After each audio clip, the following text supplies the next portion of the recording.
तो आज बता रहे थे हम अपनी स्थिति को शक्तिशाली कैसे बनाएं।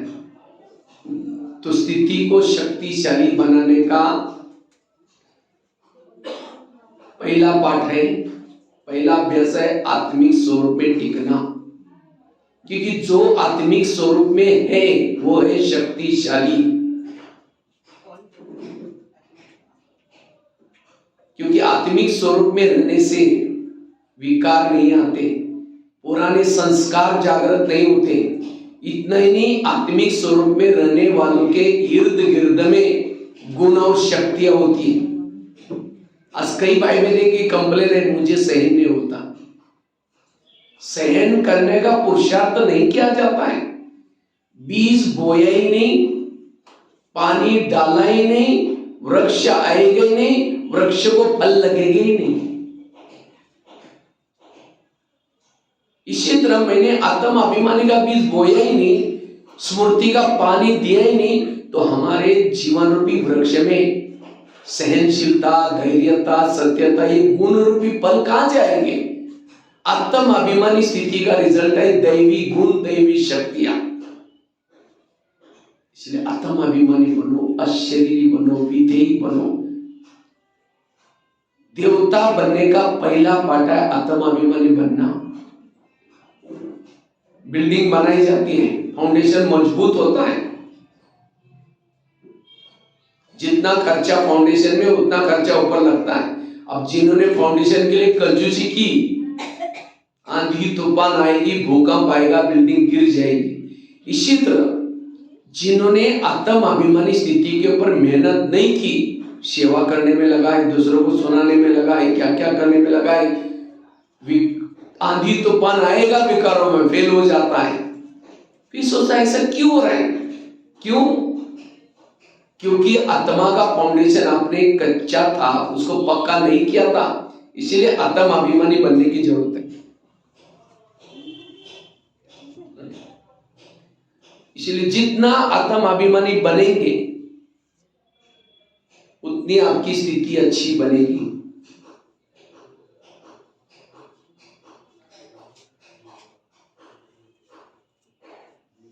सीता के सामने जब रावण आता है,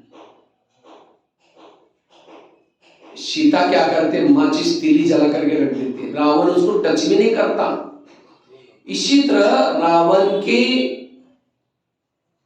राज्य में रहते हुए भी रावण से बचना है तो क्या करो?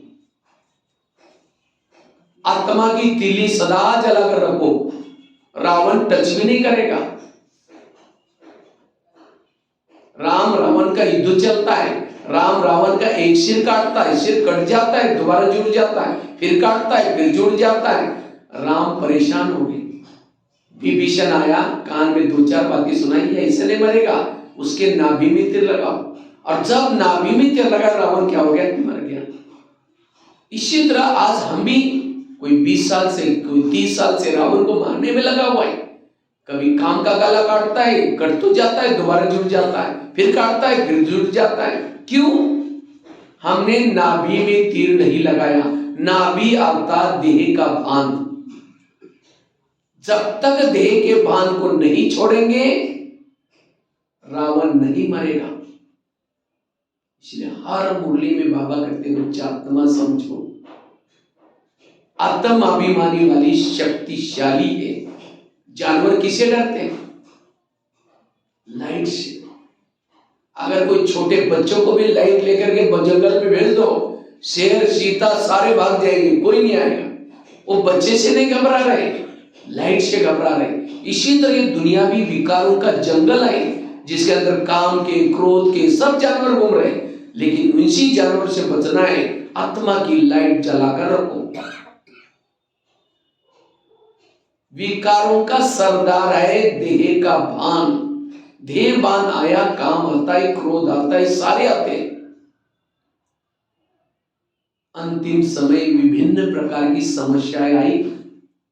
विकारों की तरफ से समस्या, प्रकृति की समस्या, खान पान की समस्या, इविल सोल्स की समस्या।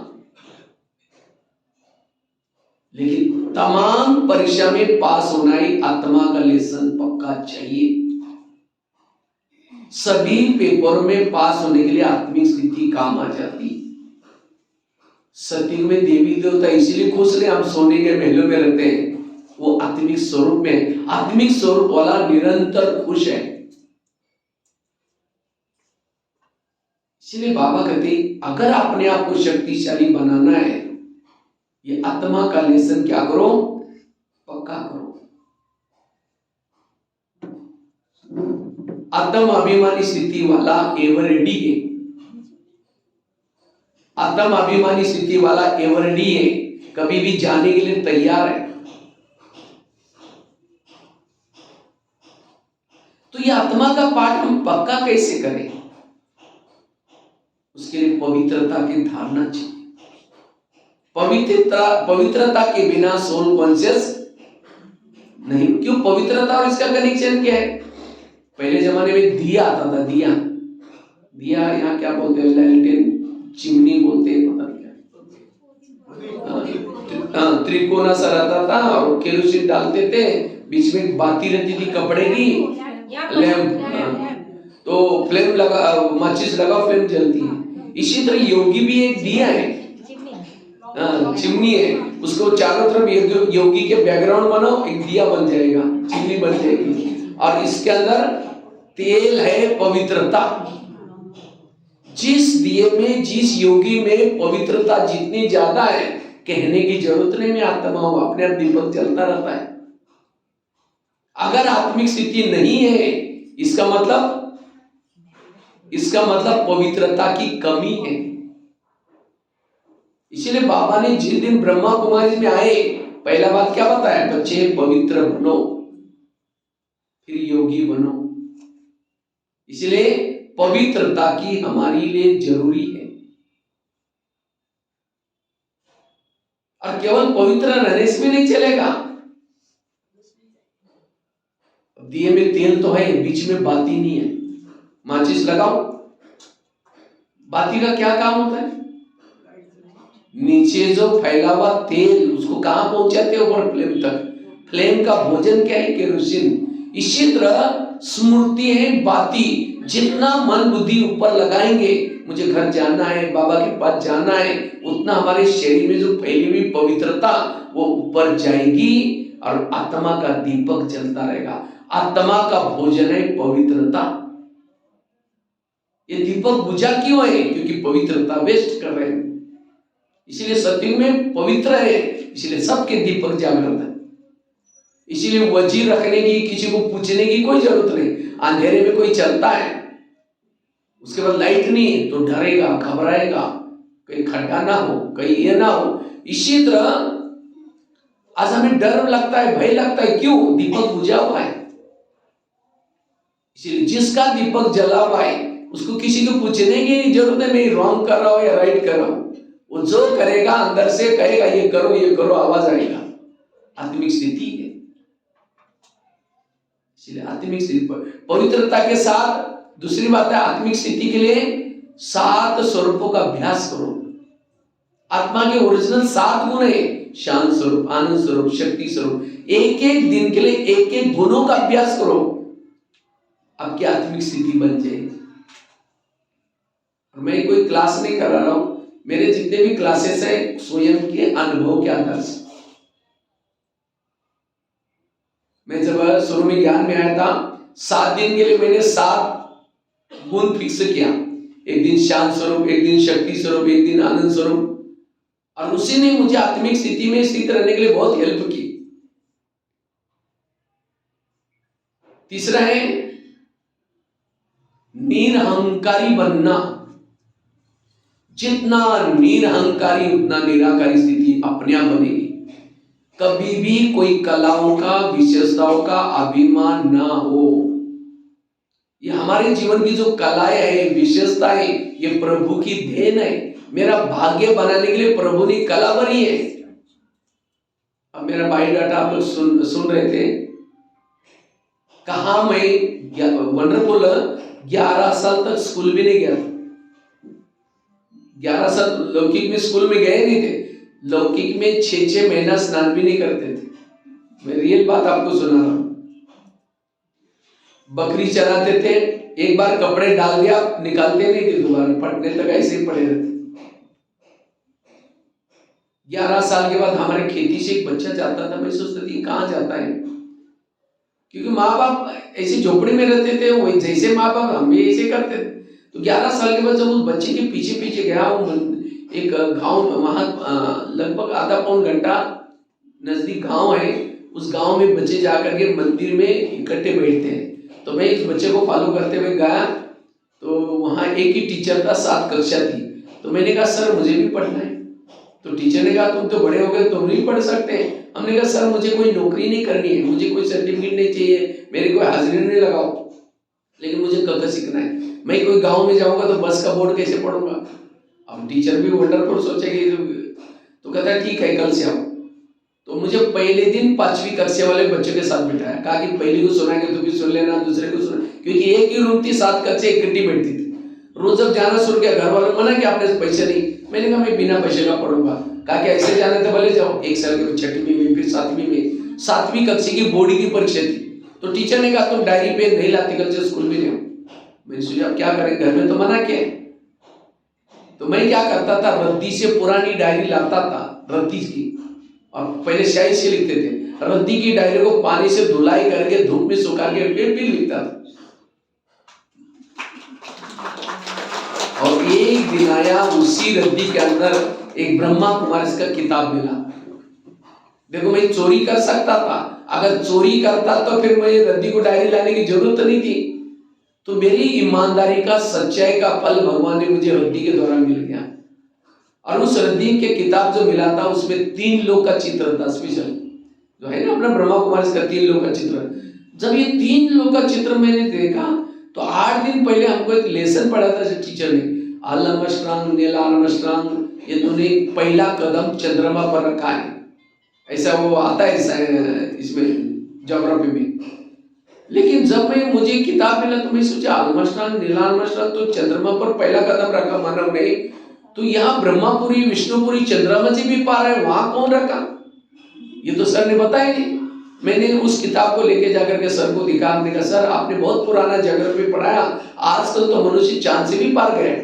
नहीं कहा कि कोई नहीं गए। मेरे पास किताब है, लेके जाकर दिखाया।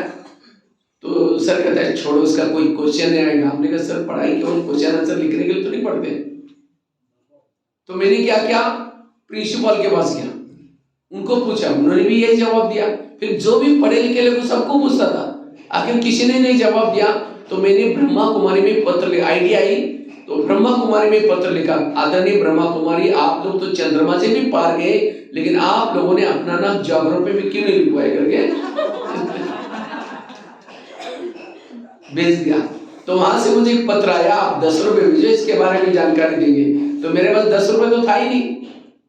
मैंने कुएं से लाकर के पानी बेचना शुरू किया, 2 पैसा 3 पैसा, और 6 महीने के बाद 10 रुपए इकट्ठा हो गया, एमओ से भेजा। और उसी से मुझे आत्मा के बारे में करस्पॉन्डेंट कोर्स, जो कोर्स महीने सेंटर पर कराती है, वो कोर्स मेरा उस किताबों के माध्यम से हर महीने में किताब आता था नागपुर से। नागपुर तो हमारे नजदीक नहीं, 24 घंटा ट्रेन से दूर है। तो वहां से मैं तो गांव से कभी बाहर गया ही नहीं था। हमारे रिश्तेदार कोई गांव के बाहर है, कभी बस नहीं देखी थी, कभी ट्रेन का तो नाम ही निशान नहीं था। 10वीं तक 11वीं तक हम कभी चप्पल भी नहीं पहनते थे, कभी गए नहीं थे। और उसी जिले में गांव भी नहीं, मतलब सेंटर भी नहीं था कोई। और उसी समय वो रद्दी के कैसे बाबा ने किताब लाया और कैसे मुझे कहाँ रहते थे उसमें से निकाला। उसके बाद कोर्स हो गया, 10वीं में बोर्ड में फर्स्ट नंबर लाया। 10वीं के बाद फिर ITI का कोर्स करने के लिए बड़े शहर में गए थे। तो वहां एक ब्रह्मा कुमारी का पाठशाला मिली। उसी दिन मैं पहली दिन मैं उस पाठशाला में गया तो वहां मुरली चली थी, बच्चे तुम आत्मा हो, आत्माभिमानी बनो। तो मुझे लगा यहाँ का मूल लेसन आत्मा का। तो मैंने बाहर जाकर के अपने हाथ पर भी लिख करके रखा है उसी समय, ये देखो यहाँ लिखा मैं आत्मा हूँ, यहाँ भी लिखा मैं आत्मा हूँ। और इसी की मेहनत की। मैं जब क्लास में आता था, मेरा फटा हुआ कुर्ता रहता था, और हाफ चड्डी पहन करके, मराठी वाली टोपी पहन करके मैं क्लास में सबसे लास्ट में बैठता था। फाटा हुआ कुर्ता में ऐसा पकड़ करके शर्म के मारे में सबसे लास्ट में बैठता था। कभी किसी से बात भी नहीं करता था। तो कभी कभी वहाँ सेंटर की बहनें भी आती थी मुरली सुनाने के लिए।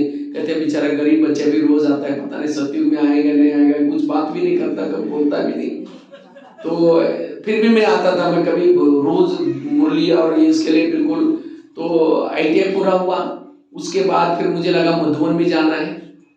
तो मैंने बहनों को पूछा, करे तुम गरीब बच्चा तुम कैसा जाएगा? तो किसी भाई ने मेरी टिकट निकाली, मुझे कपड़े बना करके दे दिया, मेरे को लेके गए और ड्रामा अनुसार बाबा से मिल के आए। लेकिन मधुबन में जब मिल के आया तो मुझे लगा मैं तो इसी जगह पर रहा हूं और मुझे वरदान भी मिला स्टेज पर। बाबा ने स्टेज पर पहले पर्सनल मिलते थे। बाबा ने कहा कि बच्चे तुम बाप की छत्र छाया में रहने वाली महान आत्मा हो, ये मुझे वरदान मिला। तो मैंने सोचा छत्र छाया तो मधुबन में है, अब मैं तो दूर कैसा, मुझे नशा चढ़। मैं बहनों को कहा कि बहन जी मुझे मधुबन जाना है। नहीं बोले तुम जा नहीं सकते हो, तुम क्या करोगे वहां? तो मुझे मना किया। वो बोले तुमको कोई रखेगा भी नहीं, तुमको कुछ आता ही नहीं, करेगा क्या? मुझे कुछ आता भी नहीं था, बहनों की मेरा बात रियल है, मुझे कुछ भी नहीं आता था। लेकिन मुझे लगा कि नहीं मुझे जाना है। मैंने 6 महीना तक, ITI तो पूरा हुआ था, 6 महीना तक रात को 10 से सवेरे 5 बजे तक योग किया। उसी योग ने मुझे मधुबन निवासी बना दिया। तो एक बार योग कर रहे थे तो बाबा कहते हैं बच्चे तुमको मधुबन निवासी जरूर बनाऊंगा। मैंने कहा बाबा मुझे बहनें चिट्ठी नहीं देती, उसकी चिंता न तुम नहीं करो, बोल दिया और पहुंच गया। तो आज बहनें मुझे भेजती भी नहीं थी और मेरे पास कोई कला भी नहीं थी। लेकिन आज कभी मैं पीछे मुड़कर देखता हूँ मेरे जीवन में इतनी सारी कलाएं, किसकी देन है? बाबा की देन है। मुझे ना हिंदी भाषा आती थी, ना मुझे कुछ लिखने आता था, ना 2 शब्द बोल सकते थे। लेकिन आज कितनी सारी कंप्यूटर की कला, लिखने की कला, हर प्रकार के, ये कला बाबा की देन है। बाबा ने मेरे पर इतना उपकार किया, अपना नाम भी मुझे दे दिया, भगवान ने भाई बनाया। इसीलिए कभी कभी मैं अपने आप को समझाता हूं भगवान भाई ये सब तुम्हारा कुछ नहीं है, तो सब उसी की देन है।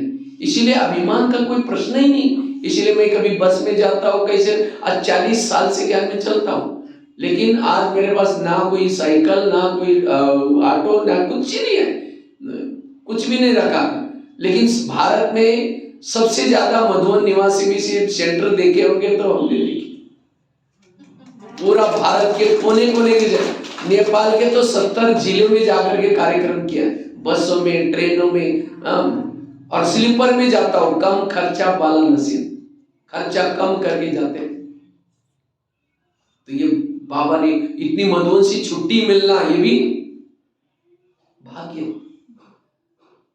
तो बाबा ने कला भर दी, ये बाबा की देन है, निरंक। इसलिए जितना हम निरंकारी रहते हैं उतना निराकारी स्थिति अपने आप रहती है। निराकारी स्थिति बनाने के लिए विधि से योग चाहिए। निराकारी स्थिति बनाने के लिए संकल्प कम चलाओ, जितने संकल्प कम चलाओ आपकी निराकारी स्थिति आएगी। संकल्प ज्यादा चलने से देह का भान आता है। सोमान में जितना रहेंगे उतना निराकारी स्थिति रहेगी। सोमान, और हर विकारों के सोमान अलग अलग है। आज हम विकार पर जीत कई क्यों नहीं पाते? क्योंकि सोमान में नहीं रहते। सोमान एक प्रकार की टैबलेट्स है। जैसे हर बीमारी की टैबलेट्स क्या होती है? अलग अलग होती है। खांसी की टैबलेट अलग होती है, बुखार की टैबलेट अलग होती है, हार्ट की टैबलेट अलग होती है। डिस्पेंसरी में जाकर के कहो कि आपके पास जितनी टैबलेट है दे दो और लेकर के खा लो, सारे और प्रॉब्लम पड़ेगी। इसी तरह मुरली एक डिस्पेंसरी है, इसके अंदर अलग अलग टैबलेट्स है। तो हमें मेरे अंदर कौन सा विकार है और वो बाबा ने कौन सी पॉइंट दी उसको कैच करना है। ये है मुरली सुनने का तरीका। और इसीलिए मुरली से पहले आधा घंटा जो योग करता है उसको समझ में आता है कि बाबा ने मेरे बीमारी की कौन सी टैबलेट दी। जानकी दादी 7 बार 14 बार मुरली पढ़ती थी, तब भी समझ नहीं आता था कि बाबा ने मेरे लिए क्या कहा हुआ। इतनी मुरली गहराई होती है। इसलिए सोमान में रहना और आत्म अभिमानी स्थिति के लिए बहुत सुंदर एक अभ्यास है। बाबा ने पहले लेसन में सुनाया, शरीर तुम्हारी गाड़ी है, आत्मा उसका ड्राइवर है। जैसे गाड़ी का ड्राइवर सारा दिन गाड़ी को घुमाता है और रात को कहां लगाता है? गैरेज में। और गैरेज में लगा के कि गाड़ी के अंदर नहीं सोता, सोने के लिए कहां जाता है? अपने घर में जाता है। और आजकल के बड़े बड़े शहरों में, कलकत्ता है, बॉम्बे है, दिल्ली है, क्या करते हैं? नीचे से पिलर उठाते हैं, पार्किंग नीचे होता है और रहने का काम होता है ऊपर। इसी तरह 3 लोग सृष्टि है, पार्किंग प्लेस, सब 1.5 रुपये गाड़ी का रखने का स्थान, और ड्राइवरों का घर ऊपर है। तो जैसा ड्राइवर क्या करता है, सारा दिन गाड़ी को घुमाता है, रात को गैरेज में लगाता है, लॉक करता है, कवर ढाकता है, गाड़ी को नमस्ते भी करता है। क्यों? क्योंकि दाल रोटी उससे कमा रहे हो, खा रहे हैं, इसीलिए नमस्ते करता है। और लिफ्ट या सीढ़ी से ऊपर जाता, अपनी प्लाट की बेल बजाता है, मम्मी दरवाजे खोलते हैं, समाचार सुना करके सो जाता है। समाचार बताता है आज मैं बहुत अच्छी कमाई हो गई, आज मैं एक्सीडेंट से बच गया। इसी तरह हमें भी क्या करना है? शरीर पे गाड़ी को बेड पर लगा दिया, बेडशीट कंबल डाल दिया, फिर उसके बाद गाड़ी को नमस्ते भी थोड़ा करो। क्योंकि 84 जन्म में बहुत गाड़ियां मिली, लेकिन इस गाड़ी जैसी भागी चली, क्योंकि इसी से 84 जन्मों की कमाई हो रही। इसीलिए गाड़ी को नमस्ते करके फिर बाद में क्या करो? लिफ्ट या सीढ़ी से ऊपर अव्यक्त वतन में जाओ। अव्यक्त वतन की बेल बजाई, ब्रह्मा माँ ने दरवाजा खोला और सामने बाबा को समाचार सुना, आज बहुत अच्छी कमाई होगी। कई बार एक्सीडेंट, बाबा आज मेरी दृष्टि उठी गई, या थोड़ा गुस्सा आया, या कुछ जो भी कुछ होता है, बाबा को सुना करके बाबा के गोदी में सो जाओ। तो सवेरे उठेंगे कौन याद आएगा? बाबा। गुड मॉर्निंग करके, अमृत वाला करके फिर नीचे आओ, तो सारा दिन लगेगा मैं ऊपर से आया। सहज आत्मिक स्फूर्ति। समझिए यहां से सिलीगुड़ी जाना है तो ड्राइवर सीधा ही सिलीगुड़ी गाड़ी लेके नहीं जाएगा, लेकिन बीच बीच में अगर नहीं तो पीछे बैठने वाले पैसेंजर गाली देंगे, ड्राइवर है क्या है। इसीलिए क्या करता है? रोकता है। कहीं घर आए तो घर में जाएगा, पानी पी के आएगा, चाय पानी। घर नहीं तो होटल तो होते, होटल में तो ढाबा तो होता है। इसी तरह हमें भी शरीर में आने बाद सारा दिन कर्मों में बिजी नहीं रहना, बीच में गाड़ी को रोको, परम धाम में जाके आओ। घर में 2 मिनट में गाड़ी को रोक करके ऊपर गए, अव्यक्त वतन की बेल बजाई, ब्रह्मा बा ने दरवाजा खोला, 2 मिनट बाबा की दृष्टि लेके बाय बाय बाबा मैं जाता हूँ, थोड़ा अर्जेंट है, फिर नीचे आओ। Traffic control. अगर होटल नहीं याद आता तो घर नहीं याद आता तो होटल में तो जाओ, होटल अर्थात मधुवन के वातावरण में तो जाओ, बाबा की झोपड़ी के पास जाओ, या 4 धाम में कहीं ना कहीं बाबा के कमरे में जाओ, वो याद करो तो भी आपका ट्रैफिक कंट्रोल हो जाएगा। वो तो नहीं, होटल भी याद नहीं आता तो ढाबा तो है सेंटर। 2 मिनट में सेंटर के वातावरण में तो घर से आओ तो भी। इसलिए गाड़ी का भी एग्जाम्पल याद रखो तो भी आत्मिक स्थिति। और आजकल की गाड़ियां में क्या करते हैं? दिन में भी लाइट चलती है। आजकल गवर्नमेंट में कायदा निकाला कि एक्सीडेंट क्यों होते हैं, दिन में भी एक्सीडेंट होते हैं, अगर लाइट दिखाएंगे तो एक्सीडेंट। इसलिए चाबी डालते ही लाइट चालू हो जाती है। अर्थात निरंतर हमें आत्मिक स्थिति में रहना है। भले हम दिन में चल रहे हैं, लेकिन कलयुग क्या है? अंधेरा है। अब अंधेरे में गाड़ी को चलाते कैसे चलाते हैं? लाइट जलाकर चलाते हैं। इसी तरह कलयुग में हम अंधेरे में चल रहे हैं, इसीलिए आत्मा की लाइट जला करके फिर चलो। इसलिए गाड़ी का एग्जाम्पल। और शरीर है क्या? आज हम अपने शरीर पर आकर्षण होते हैं, कई बार दूसरे के शरीर के ऊपर आकर्षण होते हैं। शरीर है क्या? जैसे एक सोने का डब्बा लिया, सोने का डब्बा, सोने के डब्बे के अंदर लेट्रिन डाल दिया, आपकी आंखों के सामने डाल दिया, कुछ हड्डी माउस डाल दिया उसके अंदर, कुछ कप खांसी करने में जो कप निकालता वो डाल दिया ढेर सारा, और वो डब्बे को आपके हाथ में दिया और कहा कि इसको सदा साथ में रखना, बीच बीच में चुंबन भी लेना उस डब्बे से, प्यार भी करना उसको। आप क्या कहेंगे? नहीं मुझे नहीं चाहिए, गंदा है, हमको नहीं चाहिए, ऐसे बोलेंगे ना। तो इसी तरह शरीर भी क्या है? एक सोने का डब्बा है, ऊपर से गोरी सी चमड़ी है, लेकिन अंदर क्या भरा हुआ है? वही लेट्रिन भरा हुआ है, कब भरा हुआ है, हड्डी-मौज भरी है, और 10-12 आईने में देखते रहेंगे मैं कितनी अच्छी हूँ, कितनी सुंदर हूँ। अगर सुंदर है तो कौन सुंदर है? आत्मा सुंदर है, बाकी शरीर में कोई चीज सुंदर नहीं है। आज हम किसी से मिलने के लिए जाते हैं, किसको मिलने के लिए जाते हैं? आत्मा को, आत्मा को मिलने के लिए जाते हैं। अब किसी के घर में मिलने के लिए जाओ और उसके घर को देखते रहो, वो कहेगा भाई किससे मिलना है आपको? उसको देखने बजाय घर को देखते रहेंगे तो कैसा लगेगा? इसी तरह हम जब किसी के पास जाते हैं उसकी शरीर को देखना शुरू करते हैं। अरे वहां जो बैठा है उसके चेहरे पर वहां देखो खिड़की से, आत्मा को देख करके बात करो, आत्मा से बात करो। जैसे आजकल दुर्गा की मूर्ति बनाते, गणेश की बनाते, कैसे बनाते? पहले तो बांस को छिलते, बांस का ढांचा बनाते ऐसा, फिर उसके ऊपर क्या लगाते हैं? घास बांधते हैं। घास क्यों बांधते हैं? बांस के साथ कीचड़ लगाएंगे तो गिर जाएगा, चिपकेगा ही नहीं, इसीलिए घास बांधा जाता है। उसके ऊपर क्या करते हैं? फिर पेंटिंग करते हैं, काला पेंटिंग, पीला पेंटिंग, उसके ऊपर कपड़े पहनाते हैं, फिर श्रृंगार करते हैं, हो गई मूर्ति। मनुष्य की रचना कैसे है? बांस की तरह हड्डी आदि है, गोल गोल नहीं है, बांस की तरह छिला हुआ, बांस की तरह हड्डी है, उसके ऊपर खून और मांस चिपका हुआ है। और खून इसीलिए है, जैसे पानी डालते हैं मिट्टी के अंदर तब जाकर के गीला होता है, चिपकता है, इसलिए खून भी मिक्स है, पानी भी मिक्स है। और उसके ऊपर क्या किया है? पेंटिंग किया है, काला पेंटिंग, पीला पेंटिंग। अब कोई काली वाला पेंटिंग वाला मिट्टी हटा दो, वही मिट्टी होगी। कोई पीली वाली की मिट्टी हटा दो, वही होगी। कोई काला हो या गोरा हो, अंदर सेल्स तो वही है, खून मौसी है। इसलिए अगर आत्मा चली गई, उस सेल्स डेड हो जाते हैं। अगर डेड वाले सेल्स किसी के शरीर पर आ जाए वो मर जाएगा। इसीलिए बॉडी को जलाने के लिए जब जाते हैं पहले से बाथरूम में कपड़े वगैरह रखते हैं पहनने वाले, और जब बॉडी को जला के आते हैं पहने हुए कपड़ों को भी धुलाई करते हैं, वो सेल्स कहीं हमारे पर न चढ़ा आ जाए। अब और ऐसे सेल्स को देख करके हम प्रभावित हो जाते हैं। इसलिए आत्मा को देखो, आत्मा से बात करो। इसलिए आत्मा का अभ्यास करने वाला शक्तिशाली है। दूसरी बात है, अगर मुझे शक्तिशाली बनना है, पावरफुल बनना है, उसके लिए इंद्रियों पर संयम करने की जरूरत है।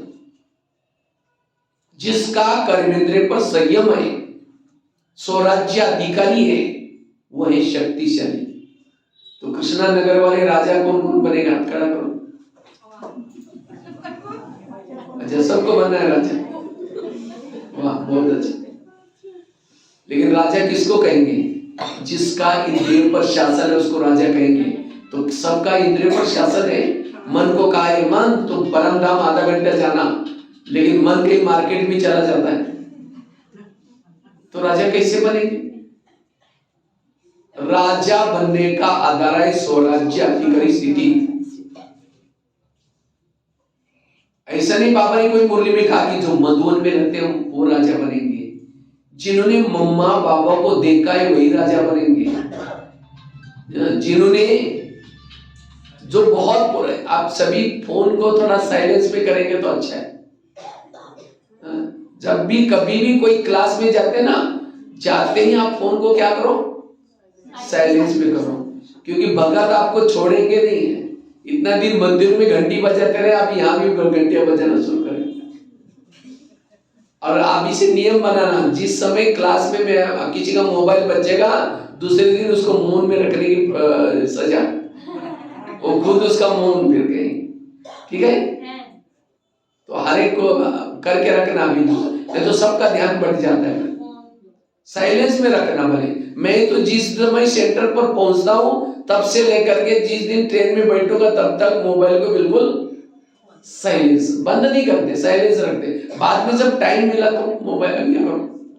तो मैं बात चल रही थी स्वराज्य अधिकारी स्थिति। बाबा ने कभी नहीं कहा कि जो राजा कौन बनेगा, दासी कौन बनेगी, साहूकार कौन बनेगा। सिस्टम है, वो ज्ञान भी चलता है।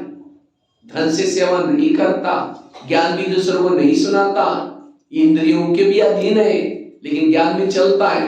वो क्या बनेगा? दास दासी, दास दासी वो बनते जो उदास रहते, और उदास वो होते जो इंद्रियों के अधीन है। इंद्रियों के अधीन वालों को कभी खुशी, भले भगवान मिला है, देवता बनने के लिए जा रहे हैं, लेकिन उसको खुशी नहीं होगी। जो किसी का श्रृंगार नहीं करते यहां, उसको श्रृंगार करने वाली बनना पड़ता है। और श्रृंगार कौन कराते? दासियां। इसलिए यहां बाबा क्यों कहते बच्चे मंदिर में जाओ, किसी को ज्ञान सुना। मैं जब तमिलनाडु के टर्न में गया, उधर गया था, तो वहां वंडरफुल सेवा होगी। वहां सीधा ही महीने ने क्या किया, मेरे को मंदिर में लेके गए। मंदिर में काफी सारे भगत आ रहे, तो सीधा वहां लगा करके शुरू किया प्रवचन, सीधा मंदिर के भक्तों को। यह सेवा, इसलिए चेप करो मेरा। अच्छा, कोई ज्ञान भी चलता है, धन से सेवा करता है, ज्ञान भी दूसरों को सुनाता है, लेकिन इंद्रियों के अधीन है, वो क्या बनेगा? वो साहूकार बनता है। साहूकार क्यों बना? क्योंकि धन से सेवा की, ज्ञान दूसरों को सुनाया, इसलिए साहूकार बन गया। और कोई ज्ञान भी चलता है, धन से सेवा नहीं करता, ज्ञान भी दूसरों को नहीं सुनाता, लेकिन इंद्रियों को जीत प्राप्त किया, इतना पुरुषार्थ करेगा तो क्या बनेगा? राजा तो बनेगा, लेकिन कंगाल राजा बनेगा, कि उसने धन से सेवा नहीं की। और कोई ज्ञान में चलता है, धन सेवा में लगा रहे, ज्ञान भी दूसरों को सुना रहे, इंद्रियों पर भी शासन है, वो है संपन्न राजा। तो चेक करो पर्सनली आपकी गाड़ी कौन से ट्रैक में खड़ी है, और अभी भी ट्रैक को बदलने का कुछ दिन रहे। इतना जो हो गया, उसको तो चेंज नहीं कर सकते, ड्रामा तो फिक्स हो गया, लेकिन अभी भी ट्रैक को बदल सकते, एक आधा जन्म के लिए राजा बन भी सकते। इसलिए राजा बनने का आधार है स्वराज्य अधिकारी स्थिति। पानी के ऊपर से नौका जाएगी तो क्या कराएगी? पार कराएगी। नौका के अंदर पानी आएगा तो क्या हो जाएगी? डूब जाएगी। इसी तरह जो इंद्रियों को चलाता है वो पार हो जाता है, जिसको इंद्रियां चलाते हैं डूब जाता है।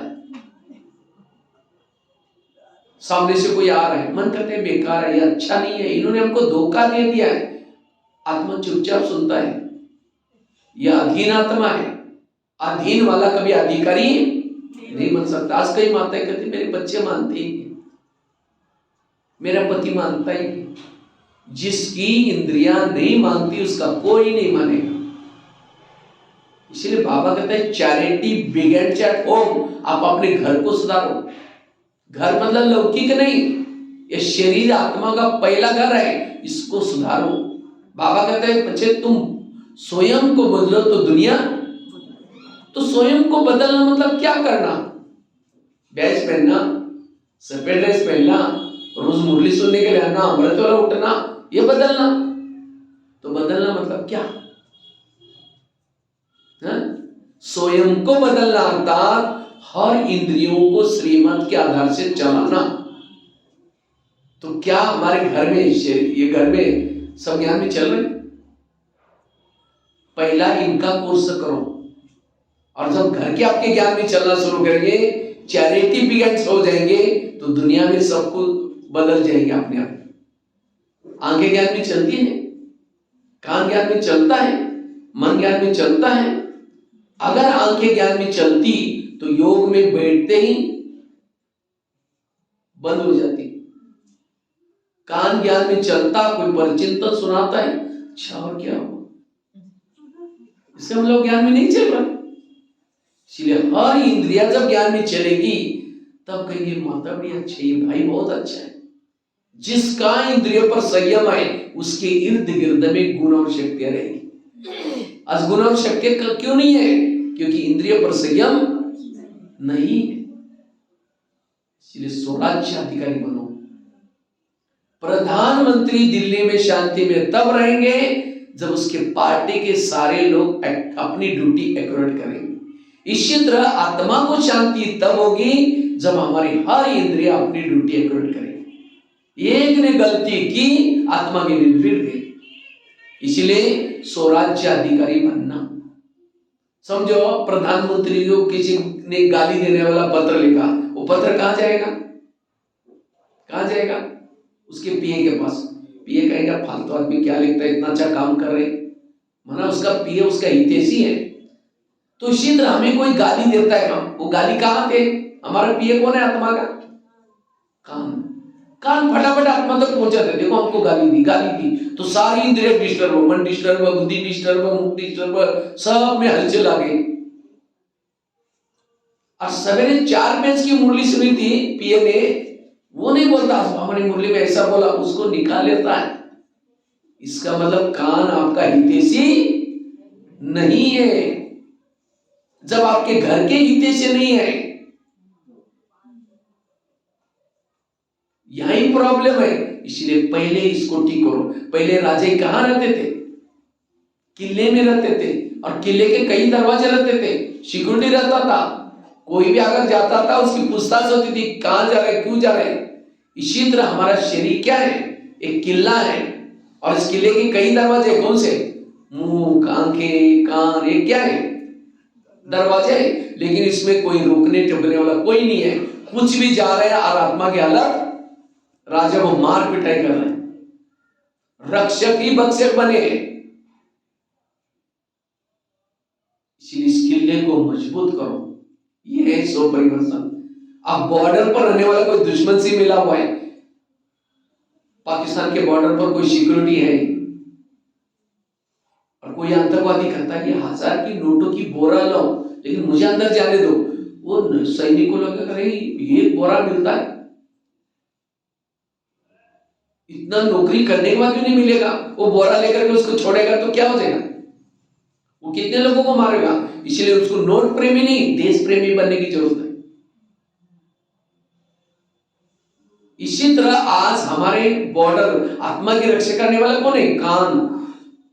लेकिन यही कान विकारों से मिला हुआ है, यही प्रॉब्लम है। इसलिए ब्रह्मा बाबा ने रोज अपना दरबार लगा करके, बाबा ने अपने इंद्रियों को सहयोगी बनाया।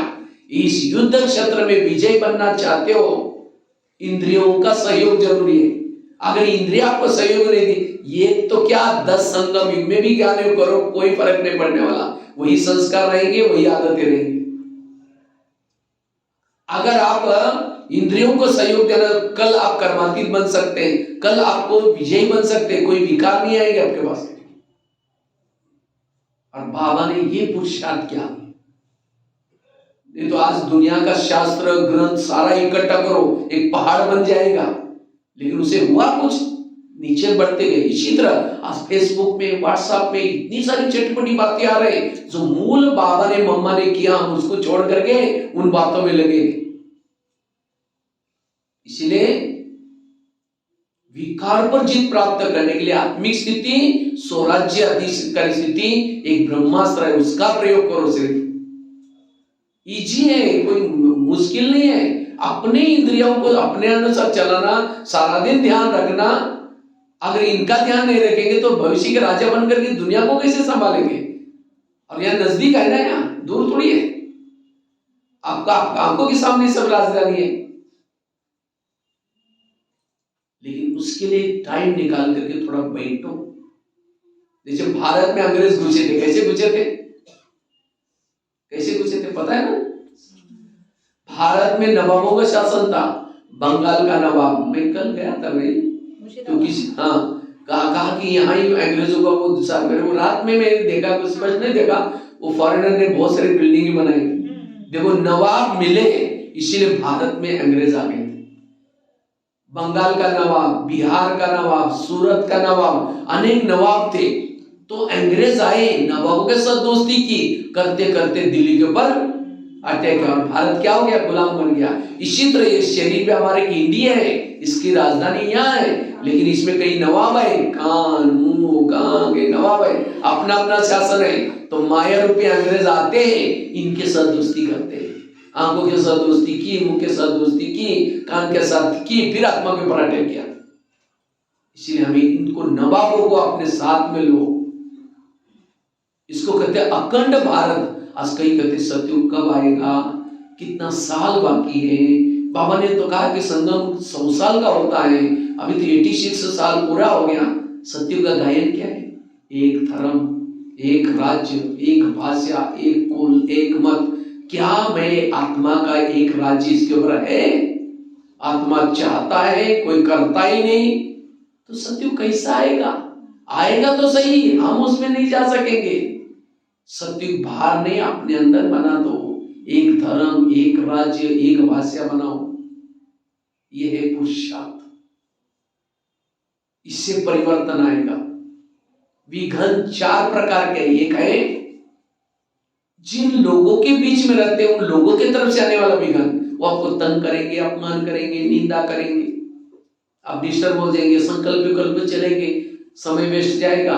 दूसरा विघन है पुराने संस्कारों का विघन, जागृत होंगे, मन बुद्धि भी उसके अधीन हो जाएंगी। तीसरा विघन है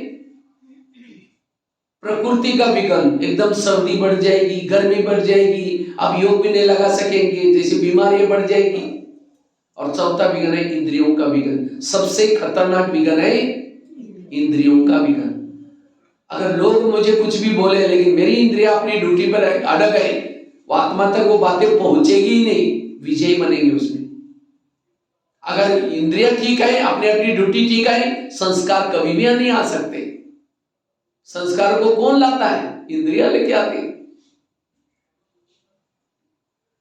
अगर इंद्रिया आपकी ठीक है, सर्दी गर्मी का कोई असर नहीं पड़ेगा आपके ऊपर। इसलिए सबसे बड़ा विघन है इंद्रियों का विघन। इसलिए अगर स्वयं को शक्तिशाली बनाना है, स्वराज्याधिकारी बनने की जरूरत है। स्वराज्याधिकारी। तो हम इंद्रियों पर शासन कैसे करें? जैसे भारत में अंग्रेज घुसे थे, उनको भगाया कैसे? वही नीति आप भी लगा दो।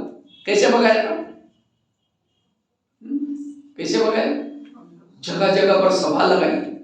एक पंजाब में कोई जालियनवाला बाग का कुछ कहानी बताते, वो लोग इकट्ठे हो गए थे स्वतंत्रता के लिए कुछ चर्चा करने के लिए। अंग्रेज लोगों को पता चला ये हमारे विरुद्ध में कर रहे हैं, और बगीचे के लिए एक ही दरवाजा था। तो वहां वो आए और वहां से गोलियां मारना शुरू किया। एक ही बगीचा था, कहीं जाने का जगह नहीं था, कुएं में बहुत लोग मर गए। ये घटना सुनते और लोगों के अंदर क्या हो गया? जोश आ गया, अब हमको अंग्रेजों को भगाना है। नारे बनाए। बंगाल में एक नारा, वंदे मातरम, वंदे मातरम, यहाँ से शुरू हुआ था। कैसे? वंदे मातरम। हाँ, ये वंदे मातरम उनको तो हिंदी नहीं आती थी, वो उनको लगता है कि वंदे मातरम मतलब हमको बांधो और मारो बोल रहे थे, इसीलिए वो मना करते थे, बोलना ही नहीं, मारते थे। वंदे मातरम, अंग्रेजों भारत छोड़ो, अंग्रेज, इस तरह से नारे बनाए। दांडी यात्रा, गणपति का उत्सव तब से चालू हुआ। अखबार निकाले, अखबारों ने क्या क्या लोकल भाषा में काम क्या क्या हो रहा है उसके समाचार देना शुरू किया। और इससे क्या हो गया? लोगों में जागृति हो गई, और तब जाकर के अंग्रेज लोग चले गए। इसी तरह हमें भी क्या करना है? रोज अपना इंद्रियों का 10-15 मिनट के लिए दरबार लगा करके हर इंद्रियों को विकारों के प्रति क्या करना है? जागृत करना है। किसके द्वारा विकार आ रहे, कहाँ आ रहे, और हर एक को अपना, और तब जाकर के हमारी हर इंद्रिया का माया गो व्यक्त, माया नहीं। अब होता है क्या? आत्मा कहता है माया गो व्यक्त, नहीं आना है। कान कहता है और क्या हुआ, इधर से आ जाओ। मुर्शिदाबाद बन जाता है वो नवाब। वो गोवा में आया था ना, वो क्या वास्को डी गामा, कोई वास्को डी गामा से आता है, कोई कहां से आता है। इसलिए चारों तरफ से बंदी, तब जा। इसीलिए हमें क्या करना है? रोज इनका दरबार लगाना है। जैसे आजकल के मम्मी पापा इतने बिजी होते हैं, बच्चा कहाँ जा रहा है, किसके संग में जा रहा है, किससे बात करता है, क्या क्या देखता है, देखने का पूछने का टाइम ही नहीं है। और जब बच्चा गलत काम करता है उनकी आंखें खुल जाते हैं, ये बच्चे ने ऐसा गलत काम कैसे किया। इसी तरह हम अपना आत्मा इतने अपने में व्यस्त है, मेरी आंखें क्या देख रहा है, मेरा मन क्या सोच रहा है, ये देखने का पूछने का टाइम ही नहीं है। और जब कोई गलत संस्कार आते हैं फिर कहते ये क्या हो गया। ब्रह्मा बाबा ने रोज अपनी इंद्रियों का पोता मेल निकाला, देखते थे क्या कौन क्या करे। बाबा की एक डायरी मिली थी। यह है शक्तिशाली बनाने का, स्वरूप परिवर्तन का आधार, संस्कार परिवर्तन का आधार, और इसी के आधार से राज्य मिलने वाले। ऐसे नहीं कि कोई समर्पित है, कोई क्या है, वो नहीं, लेकिन इंद्रियों पर कितना शासन है, स्वराज्य अधिकारी कितना है। तो हम अपना दरबार रोज कैसा लगाए, कितना बजे लगाना है, अमृत वेला योग करने, क्योंकि शिव बाबा हमें एक मित्र के रूप में मिला हुआ है, मित्र के रूप में मिला हुआ है, और कहता है तुम्हारा राज्य में वापिस दूंगा, लेकिन तुम मेरे पास शक्ति लेने के लिए, ट्रेनिंग लेने के लिए आना। सवेरे 4:45 आना, मैं तुमको शक्ति दूंगा, दुश्मन तुम्हारे पर कुछ नहीं करेगा।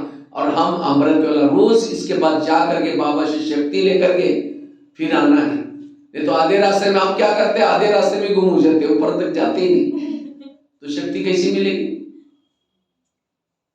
इसलिए मुझे स्वराज्य लेना है। तो अमृत वेला करके जब नीचे आते हैं, नीचे आने के बाद क्या करो, शरीर की सभी इंद्रियों को गुड मॉर्निंग बोलो, और उसके बाद फिर बातें करो। कैसे बातें करो, सबसे पहले बात करो कान से। हे मेरे कान, तुम मेरे इस राज्य के शान हो, अगर तुम ना होते मैं ईश्वरी माँ के कैसे सुनता, और मेरा तुम्हारे पर बहुत विश्वास है, इसलिए मैंने तुमको बॉर्डर पर रखा है। कान का है, लेकिन हे कान, तुम मेरा खाते हो, मेरे राजा में रहते हो, और मुझे धोखा देते हो। मुझे तो पता नहीं था कि तुम ऐसा है, क्योंकि कान क्यों जिंदा है, आत्मा ने कमाया हुआ खून सप्लाई होता है कान को। अगर कान थोड़ा यहाँ होता डिस्टेंस में तो जिंदा रहता, खाता आत्मा का, धोखा दे रहे। इसलिए हे कान, आज तक जो हुआ कोई बात नहीं, लेकिन आज से तुम्हें कोई भी प्रकार की गलत बातें नहीं सुनना है। अगर सुनेगा, रात को मैं 10 बजे दरबार लगाने वाला हूं, उन दरबार में सबके बीच में तुमको सजा मिलेगी। ये है राजा। आगे चलो, मुख के पास। हे मुख, तुम ही मेरे इस राज्य की शान हो, अगर तुम ना होते मैं सेवा करने के लिए, ईश्वरी सेवा कैसे करता, तुम्हारे द्वारा मेरी ज्ञान की दान की सेवा करता, वाणी की मुझे कितनी दुआएं मिल रही। लेकिन कभी कभी तुम किसी का अपमान भी करते हो, क्या अपमान करने के लिए तुमको रखा, अगर तुम किसी का अपमान करोगे मैं तुमको सजा दूंगा। आगे चलो, आंखों के पास। हे आंखें, मुझे 84 जन्म में बहुत सारे आंखें मिली, लेकिन तुम्हारे जैसे भाग्यशाली आंखें कोई नहीं मिली। तुम्हारे द्वारा मैंने सत्यम शिवम सुंदरम को देखा है, तो क्या प्रभु को देखने में तुम्हारा पेट नहीं भरा। देखा है ना माउंट आबू में बाबा को, किसने किसने देखा है, लगभग सभी ने देखा। बाबा को नहीं देखा, पीछे वाले हाथ नहीं उठा। नहीं बाबा मिलन किया है, लेकिन कम है यहाँ पे। अच्छा, कम है और ज्यादातर नए हैं। अच्छा, नए हैं, माना अव्यक्त मिलन, अभी तो वो भी दिन चलेंगे। जी। चलो, फिर भी अभी आप लोग फिर भी मधुबन में जाते हैं, अव्यक्त रूप में तो मिलते हैं, तो इसीलिए कान कभी आंखों को समझाओ, हे आंखें तुमने, चलो बाबा मिलन भी नहीं किया, लेकिन देवी देवता जैसी महान आत्माओं को तो देखा है। इसलिए हे आंखें, तुम्हें व्यर्थ नहीं देखना, अगर देखेगा मैं तुमको सजा दूंगा। आगे चलो, पाँव के पास। हे पाँव, तुम मेरे इस राज्य के शान हो, अगर तुम ना होते मैं सेवा करने के लिए कैसे जाता। सेवा की मुख से आदि दुआ तुमको मिली, भले हाथ ने कर्मना सेवा की, आदि दुआ किसको मिलती है, पाँव को। क्यों, पाँव घुटने के ऊपर पूरा शरीर को उठा के लेके आता। मुख आया, आंखें आई, किसने लाया, पाँव ने। इसलिए कोई भी व्यक्ति आता है उसके चरण छूते, और यहाँ तो ज्यादा ही रस्म है। बंगाल में बहुत बिहार मतलब भावना से पाँव छूते। मेरे को कल तो सारे बोले, मैंने भाई बाबा मेरे को मना करेगा, पाँव सुनी चाहिए। तो पाँव क्यों छूते हैं, इसका कारण है क्योंकि आत्मा को लाने वाले निमित्त कौन है, पाँव। लेकिन कभी कभी पाँव क्या करता है, परचिंतन करने के लिए भी लेके जाता है। परचिंतन किया मुख ने, आधा पाप किसके ऊपर चढ़ा, अगर उस समय पाप करता, नहीं मुझे ये पाप कर्म नहीं करना, तुमको जाना तो भले जाओ, तो मुंह कहता ठीक है, तुमने आएगा मैं जा रहा हूं, ऐसा बोलता। मतलब हर इंद्रियां मिली हुई है, इसको कहते हैं ईमानदारी। ईमानदारी मतलब हर इंद्रिय अपनी ड्यूटी एक्यूरेट करे, वही ईमानदारी, ये है सच्चाई। इसलिए मेरी हर इंद्रिया। आगे चलो, मन के पास। हे मन, तुम ही मेरे इस राज्य की शान हो, अगर तुम ना होते मैं ईश्वरी महावाक्य का चिंतन कैसे करता। लेकिन कभी कभी तुम व्यक्तों का भी चिंतन करते हो, अगर करेगा मैं तुमको सजा दूंगा। आगे चलो,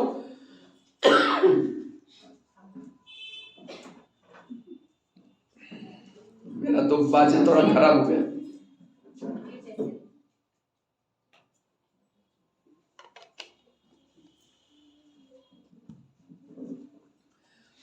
आगे चलो बुद्धि के पास। हे बुद्धि, तुम भी मेरे इस राज्य के शान हो।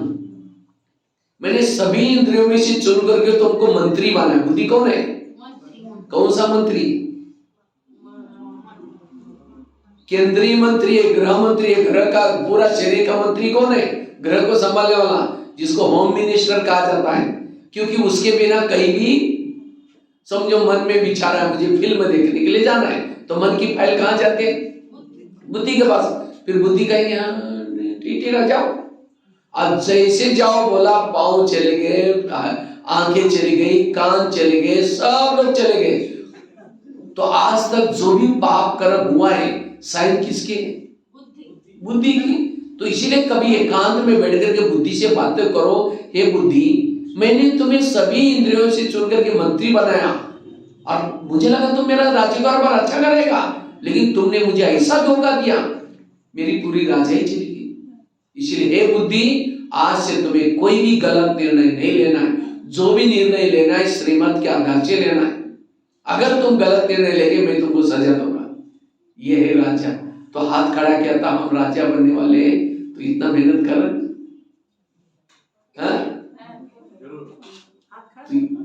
आज से ये मेहनत करो, इसी से राजा बनेंगे। इसलिए एक एक इंद्रियों पर ये हम दूसरे के ऊपर क्या करते हैं? काली बन करके बरसते हैं। दूसरे के ऊपर शासन नहीं करो, अपने ऊपर शासन करो।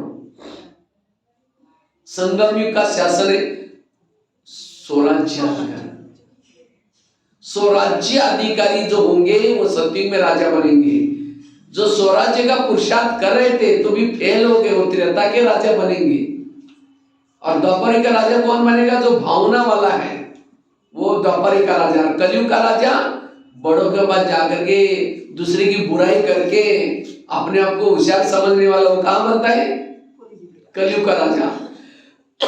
आजकल नेता क्या करते हैं? दूसरे नेता की इतनी बुराई करेंगे, पब्लिक का दिमाग ही घुमाएंगे और वोट खुद प्राप्त करेंगे। वो कहां के राजा है? कलयुग के। तो कलयुग के राजा बने, इसलिए स्वराज्य अधिकारी बनो। और जितना स्वराज्य अधिकारी बनेंगे शक्तिशाली बनेंगे।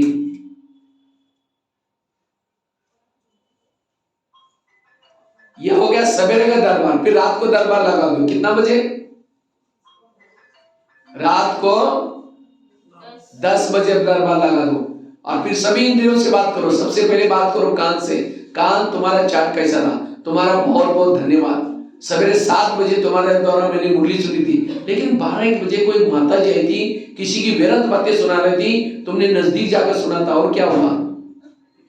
मैंने सीसी कैमरे में देखा है, क्योंकि आजकल किले के चारों तरफ से सीसी कैमरे लगाए। आजकल लगा था ना सीसी कैमरे। तो हमारा कैमरा कौन सा है? बुद्धि रूपी नेत्र। इसलिए हे कान, तुमको मैंने मना किया था, तुमने सुना, इसलिए तुम्हारे लिए सजा मैंने कान को काट करके फेंकने की सजा नहीं दो। कौन सी सजा दो? दोबारा मुरली सुनो, ये सजा। आगे चलो मुख के पास। मुख, तुम्हारे चाट कैसा रहा? समझो कान एक दरवाजा कब रहा? तुमने तो चुप रहना चाहिए था। तुमने बोला हाँ मैंने ऐसे वो ऐसी करते रहते हैं। दुश्मन और अंदर घुस गया, तुम्हारा अपना दरवाजा बंद करके ड्यूटी करता थे। इसीलिए तुम्हारे लिए सजा कौन सी? दूसरे दिन मौन की सजा दो। अगर मुख ने मेरा तो बोला है तो कौन सी सजा? मौन। ऐसा हर इंद्रियों को सजा, शिक्षा। वो है राजा। और वो जिन्होंने अपने इंद्रियों पर संयम किया वो है शक्तिशाली।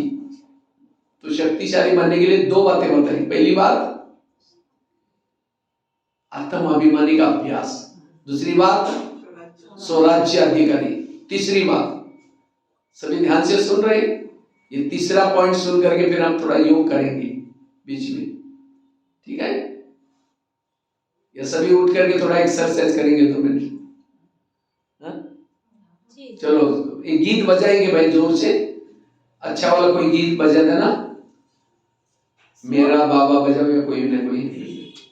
और सभी उठ करके, वैसे तो सब जागृत है लेकिन थोड़ा सा फिर दोपहर का टाइम है ना। हाँ दोपहर का टाइम है, सब खड़े रहेंगे। चावल खा के आए हैं। बंगाल में बोलते हैं भात। हाँ